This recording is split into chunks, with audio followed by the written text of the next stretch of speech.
Hello student, this is the third part of your syllabus lesson, the homecoming.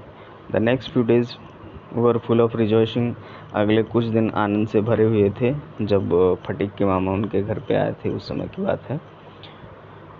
The brother asked after the education of the two boys. उस महिला के भाई ने यानी fatigue के मामा ने फटीक और उसके भाई के शिक्षा के बारे में पूछा. He was told by his sister that Fatik was a perpetual nuisance. तो बहन के द्वारा उसे बताया गया कि फटीक एक दुष्ट प्रवृत्ति का लड़का था. He was lazy, वह आलसी था. Disobedient, अनाज्ञाकारी था, यानी जो है उनकी बात नहीं मानता था. And wild, और धूर्त लड़का था. But Makhan was as good as gold, लेकिन माखन सोने की तरह था. As quiet as a lamb, और उसी तरह से सीधा था जैसा कि एक मेमना होता है. And very fond of reading, और बहुत पढ़ने में पढ़ने का बहुत शौकीन था, बहुत पढ़ता था. Bishambar kindly offered to take Phatik off his sister's hands and educate him with his own children in Calcutta. Bishambar ने बड़ी विनम्रता के साथ अपनी बहन से फटीक को अपने साथ ले जाने के लिए और उसे अपने बच्चों के साथ कलकत्ता में शिक्षा दीक्षा देने के लिए कहा, यानी पढ़ाने के लिए कहा. The widowed mother readily agreed, वह विधवा माँ जल्द ही इस बात से सहमत हो गई. When his uncle asked Phatik if he would like to go to Calcutta with him, his joy knew no bounds and he said. जब उसके मामा ने फटीक से, यानी जब फटीक के मामा ने फटीक से पूछा कि वह क्या उनके साथ कलकत्ता जाएगा, तो उसके बंधन की या उसके प्रसन्नता की कोई सीमा ना रही. एंड ही सेड, और उसने कहा, ओह यस अंकल, हाँ मामा, वह जाएगा. In a way that made it quite clear that he meant it. इस तरह से यह कहा जा सकता है कि वह अपने घर से जाना चाहता था, यह बात स्पष्ट थी. It was an immense relief to the mother to get rid of Phatik. यह जो है फटीक की माँ को फटीक से छुटकारा पाने के लिए एक असीम कृपा यानी असीम शांति जैसा था. She had a prejudice against the boy, वह हमेशा अपने लड़के को लेकर पूर्वग्रह में रहती थी या भविष्य को लेकर चिंतित रहती थी. And no love was lost between the two brothers, और दोनों भाइयों के बीच में किसी भी प्रकार का स्नेह भी नहीं था, प्रेम भी नहीं था. She was in daily fear that he would either drown Makhan some day in the river. वह हर दिन इस बात से डरी होती थी कि एक ना एक दिन माखन को फटीक नदी में डुबा डालेगा, यानी डुबा कर मार देगा, और break his head in a fight or run him into some danger or other, या फिर लड़ाई झगड़े में उसका सिर फोड़ देगा या उसे किसी अन्य परेशानी में डाल देगा. At the same time she was somewhat distressed to see Phatik's extreme eagerness to get away. और उसी समय वह फटीक की जो अत्यधिक उत्सुकता थी वहाँ से जाने की, उसको देखकर भी वह थोड़ी सी चिंतित थी, डिस्ट्रेस थी.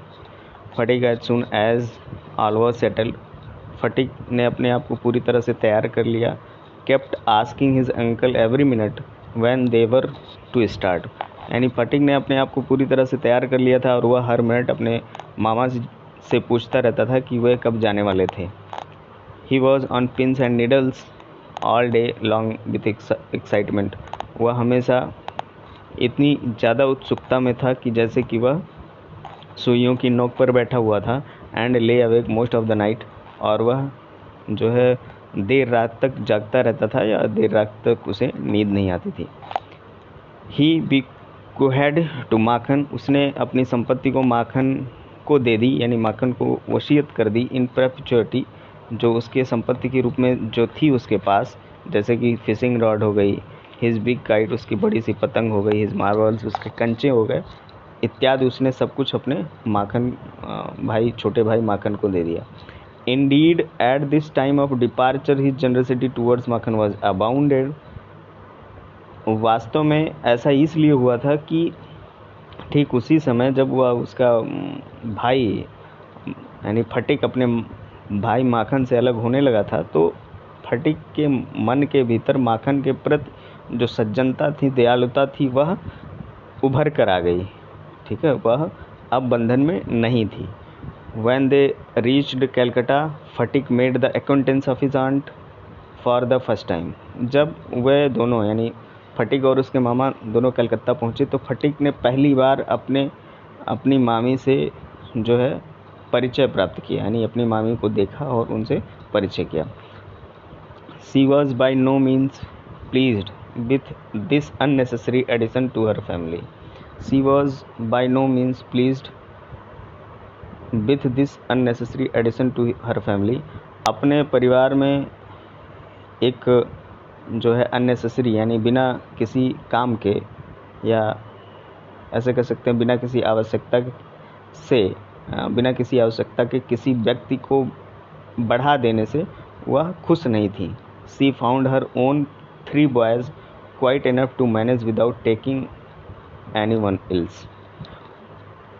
वह किसी अन्य को अपने परिवार में सम्मिलित करने की अपेक्षा अपने 3 बच्चों को लेकर, अपने 3 पुत्रों को लेकर ही एनफ टू मैनेज, ठीक है, जो है परेशान रहती थी और उनसे ही ज़्यादा उन्हें कष्ट रहता था, यानी वह जो है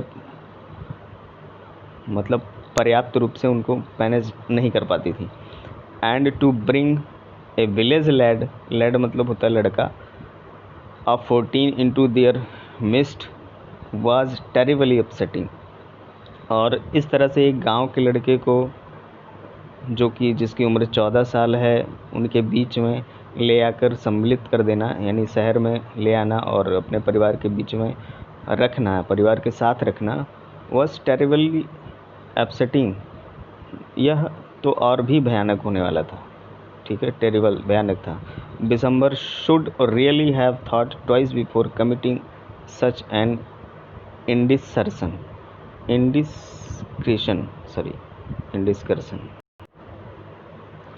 December should really have thought twice before committing such an indiscretion. दिसंबर को खुद इस तरह से जो है अविवेकपूर्ण, इंडिस्क्रिशन मतलब होता है अविवेकपूर्ण कार्य, तो इस तरह से अविवेकपूर्ण कार्य करने से पहले 2 बार सोचना चाहिए था। In this world of human affairs there is no worse nonsense than a boy at the age of 14। उस महिला का सोचना था कि इस संसार में, इस जो है संसार में या मानवीय संसार में 14 वर्ष के लड़के के अलावा कोई भी ऐसा नहीं है जो इतना जो है बेकार हो, यानी इतना ही नॉनसेंस हो, इतना बेकार हो, यानी 14 वर्ष के बच्चे जो है बहुत ही बिगड़ालू किस्म के होते हैं, ऐसा मानना था उनका। He is neither ornamental nor useful. He is neither ornamental nor useful. वो किसी काम का नहीं था और ना ही जो है ऑर्नामेंटल टाइप का था। Let's see the meaning of he is neither ornamental nor useful. ना तो वह अलंकारिक था और ना ही प्रायोगिक था, यानी ना वह जो है ऐसा था कि परिवार में उसके आने से किसी को अच्छा लगता, और ना ही उससे कोई काम कराया जा सकता था, उनका मानना था। It is impossible to shower affection on him as on a little boy. एक छोटे बच्चे की तरह उसको किसी भी प्रकार का आकर्षण दिखाना या किसी भी प्रकार का जो है उसके प्रति प्यार दिखाना असंभव था। And he is always getting in the way. और वह हमेशा जो है इस प्रकार के कामों में लगा रहता था कि उसके ऊपर जो है दया दृष्टि रखी जाए लोगों की।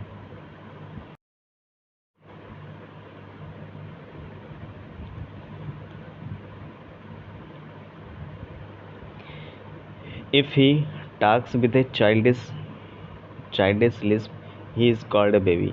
यदि वह छोटे बच्चों की तरह तुतलाकर बात करता तो उसे छोटा बच्चा कहकर बुलाया जाता। and if he answers in a grown up way he is called impertinent. यदि वह जो है तेज आवाज़ में बात करता तो उसे असभ्य कहा जाता है। यानी ऐसा व्यक्ति जो तुतला कर बोलता है तो उसे छोटा सा बच्चा कहते हैं, और यदि वह जो है बड़ों की तरह तेज आवाज़ में बात करता है तो उसे अशिष्ट या असभ्य लड़का कहते हैं। In fact any talk at all from his resented, वास्तव में उसकी किसी भी बात को जो है रिजेंट कर दिया जाता था, यानी नकार दिया जाता था। Then he is at the unattractive growing age, और तब ऐसी अवस्था में वह एक अनअट्रैक्टिव, यानी वह इस तरह से बेकाबू, क्या बोलते हैं उसको, अनअट्रैक्टिव, यानी ऐसे परिवेश में पलता बढ़ता है जहाँ पे वो सोचता है कि वह जो है उसकी कोई सुनने वाला नहीं है इत्यादि। ही grows out of his clothes with indecent haste, his voice grows hoarse and breaks and quivers, his face grows suddenly angular and unsightly. He grows out of his clothes, वह धीरे धीरे जो उसके कपड़े होते हैं वह बढ़ता है तो वो छोटे लगने लगते हैं, वो जल्दी जल्दी छोटे हो जाते हैं। His voice grows hoarse, और उसकी आवाज़ भारी हो जाती है, कर्कश हो जाती है। एंड ब्रेक्स एंड क्विवर्स, और उसकी आवाज़ टूटने लगती है, यानी जो मधुरता होती है वह समाप्त हो जाती है। His face grows suddenly angular and unsightly, और जो है उसका जो चेहरा होता है वो थोड़ा सा कोणीय हो जाता है, यानी थोड़ा सा भर जाता है। एंड अनस्लाइटली, और थोड़ा सा जो है उन्मुक्त हो जाता है, जिसको अनस्लाइटली यानी थोड़ा सा नतोदर हो जाता है। It is easy to excuse the shortcomings of early childhood, it is easy to excuse the shortcomings of early childhood. यही जो बचपन के पहले की बात है, ठीक है, यही जो बचपन के पहले की बातें हैं, अर्ली चाइल्डहुड यानी जो बचपन जहाँ से शुरुआत होती है उसी की शॉर्ट कमिंग्स हैं।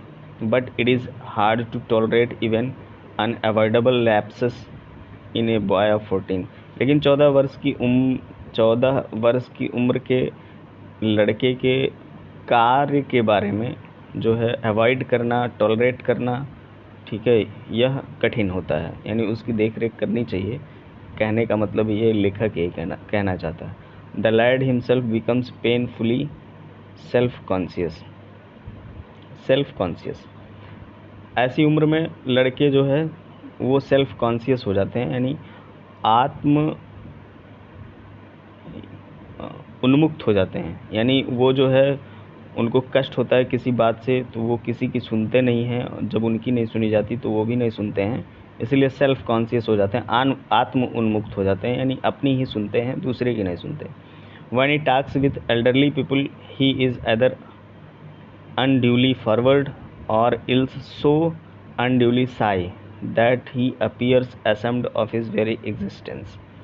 जब वे किसी बड़े व्यक्ति से बात करते हैं तो या तो ऐसा लगता है कि वे बहुत आगे जाते हैं, और else so unduly shy, या तो ऐसा लगता है कि वो बहुत ही जो है शर्मीले स्वभाव के हैं, that he appears ashamed of his very existence, जो उनकी जो है उपस्थिति के बारे में, यानी उनके एग्जिस्टेंस के बारे में बहुत ही शर्मनाक बात होती है। यानी जब वो ऐसा लगता है किसी से बड़े से बात करेंगे कि वो सब कुछ हैं, और या फिर वो डर डर के बात करेंगे, तो ये दोनों बातें ही जो है थोड़ी सी शर्म वाली बात है कि किसी भी बच्चे को इस तरह से बात नहीं करना चाहिए। Yet it is at this very age when in his hearts a young lad most craves for recognition and love। हाँ, यह वही उम्र होता है जब उसके हृदय में किसी अन्य युवा के लिए, युवा या युवती के लिए जो है उसका हृदय धड़कता है। And most craves for recognition and love, और जो किसी को पहचानने और उससे प्रेम करने के लिए जो है क्रेव होता है, उसके हृदय में जो है वो इच्छा जगती है। And he becomes the devoted slave of anyone, और जो है धीरे धीरे वह किसी भी लड़के या किसी भी बालक या बालिका की तरफ डिवोटेड स्लेव यानी उसी की तरफ समर्पित हो जाता है। हु शोज हिम कंसिडरेशन, जो उसे अपना कंसीडर कराता है, यानी जो है अपनी पहचान कराता है कि मैं ये हूँ। But none dare openly love him, for that would be regarded as undue indulgence and therefore bad for the boy. But none dare openly love him, for that would be regarded as undue indulgence and therefore bad for the boy.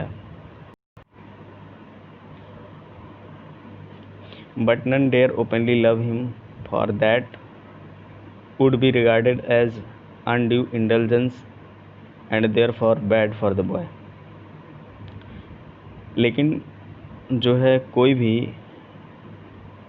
खुले तौर पर या openly love करने की, उससे मतलब जो है प्रेम जताने की, प्यार जताने की इच्छा नहीं करता, या क्या बोलते हैं, हिम्मत नहीं कर पाता। For that would be regarded as undue indulgence and therefore bad for the boy, क्योंकि वह उस लड़के के लिए अनावश्यक असंतोष, ठीक है, अनावश्यक यानी बेकार सा संतोष उसके मन में पैदा हो जाएगा। इस वजह से कोई भी जो है किसी भी व्यक्ति के प्रति या किसी भी लड़के के प्रति फालतू का या बिना मतलब का, बिना किसी काम का जो है अफेक्शन दिखाने की कोशिश नहीं करता।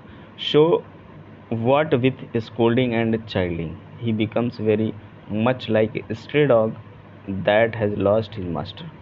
अतः वह ऐसे ही हो जाता है, अतः वह डांट खाते और चाइल्डिंग और बच्चों की तरह व्यवहार करते करते वह ही becomes very much like a stray dog, वह एक जो है सड़क के कुत्ते जैसा हो जाता है जो जिसने अपने मास्टर को खो दिया है। यानी एक ऐसा कुत्ता या एक ऐसा जानवर जो आवारा हो जाता है, इधर उधर घूमने वाला होता है, जो अपने मास्टर से बिछड़ जाता है। Okay. For a boy of 14 his own home is the only paradise। एक 14 वर्ष के बच्चे के लिए उसका अपना घर ही स्वर्ग होता है। To live in a strange house with strange people is little sort of torture, while the height of bliss is to receive the kind looks of women। To live in a strange house, एक अजनबी घर में और अजनबी लोगों के साथ, यानी अपरिचित घर में अपरिचित लोगों के साथ रहना थोड़ा सा जो है कष्टकारक होता है। While the height of please is to receive the kind looks of women, और उस समय जब थोड़ी सी भी दया के लिए, थोड़े से भी सम्मान के लिए किसी महिला के प्रति या किसी महिला के ऊपर निर्भर रहना पड़े, and never to be slighted by them, और जो उस परिवार के सदस्य हैं वो कभी उसके लिए जो अपरिचित व्यक्ति या अपरिचित